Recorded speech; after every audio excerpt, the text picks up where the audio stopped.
Abril de 2011, Nantes, França. Uma cidade charmosa, com ruas de paralelepípedo e jardins bem cuidados. Entre as casas elegantes do bairro de classe média alta, uma mansão de 2 andares se destacava pela discrição. Número 55, Rua Robert Schumann. Ali morava uma família aparentemente perfeita, os Dupont de Ligonnès. Xavier, o pai, tinha 50 anos. Vinha de uma linhagem aristocrática, era educado, simpático e sempre parecia no controle. Agnès, sua esposa, era professora em uma escola católica.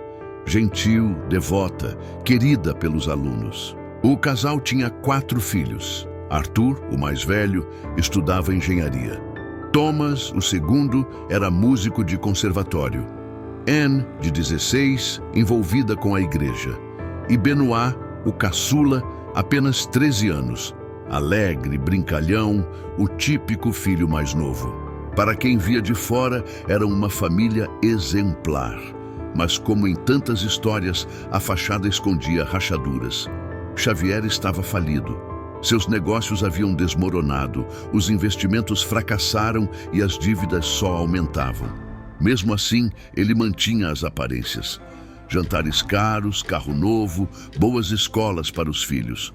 Tudo para sustentar a imagem de um homem bem-sucedido. Mas por dentro, ele estava afundando. Com o tempo, começou a se isolar. Escrevia e-mails longos para amigos, misturando religião, arrependimento e ideias estranhas sobre morte e salvação. Falava de Deus, de redenção e de como talvez fosse melhor morrer com dignidade do que viver em vergonha. Palavras que na época pareceram devaneios, hoje soam como avisos. No começo de abril de 2011, tudo parecia normal. Os filhos iam à escola, Agnès dava aulas, Xavier seguia sua rotina. Mas então, o silêncio tomou conta da casa. Os vizinhos começaram a estranhar. As janelas fechadas, o correio cheio, o carro ausente. E, de repente, mensagens começaram a chegar. Eram cartas e e-mails assinados por Xavier. Ele dizia que havia sido recrutado pelos Estados Unidos para uma missão secreta da DEA, a Agência Antidrogas. Segundo ele, toda a família estava sendo levada para o exterior, sob proteção. Ninguém deveria tentar contato. É perigoso fazer perguntas, dizia. As mensagens eram detalhadas, formais, quase teatrais. E no início muita gente acreditou. Xavier sempre foi convincente. Falava várias línguas, tinha amigos influentes e sua história parecia, no mínimo, plausível. Mas logo as coisas começaram a não bater. A escola de Agnès recebeu uma carta de demissão, mas a assinatura parecia falsificada. Os telefones da casa estavam desligados. Os filhos pararam de ir às aulas e o silêncio se tornou ensurdecedor. No dia 21 de abril, a polícia decidiu entrar na casa. Por fora, tudo parecia em ordem. Por dentro, algo estava errado. As camas estavam feitas, os pratos lavados, as luzes apagadas, nada fora do lugar. E ainda assim, um ar de ausência pairava em cada cômodo. Durante a vistoria, os agentes perceberam algo no quintal. O piso do terraço havia sido recentemente cimentado. Resolveram escavar. Sob o concreto, embrulhados em cobertores, estavam os corpos de Agnès e dos 4 filhos.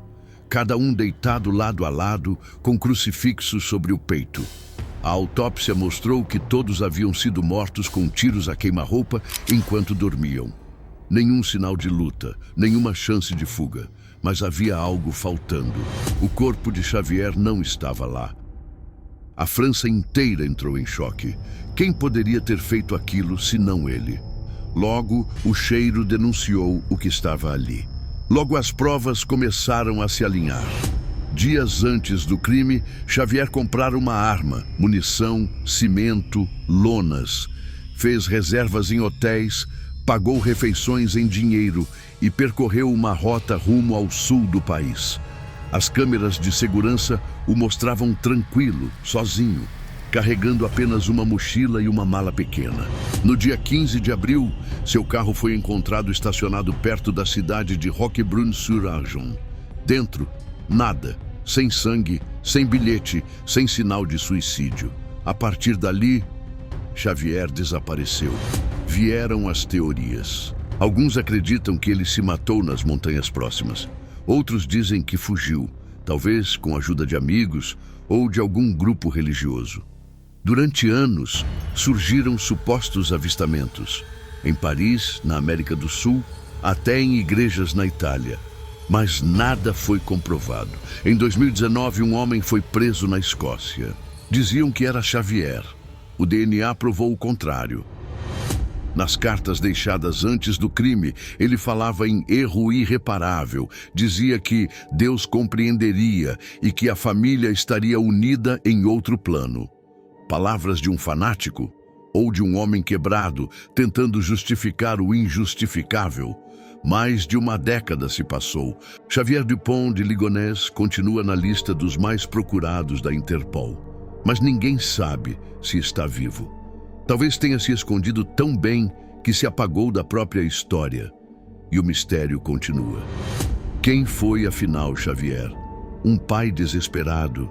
Um fanático religioso? Ou um assassino frio e calculista? O que se sabe é que em abril de 2011, em uma casa tranquila do oeste da França, um homem destruiu tudo o que dizia amar e desapareceu como se nunca tivesse existido. Porque, às vezes, os monstros não se escondem nas sombras. Eles dormem no quarto ao lado. O que você achou dessa história? Fale com a gente nos comentários. Curta esse vídeo e inscreva-se no canal Sombras Reais. E até o próximo vídeo.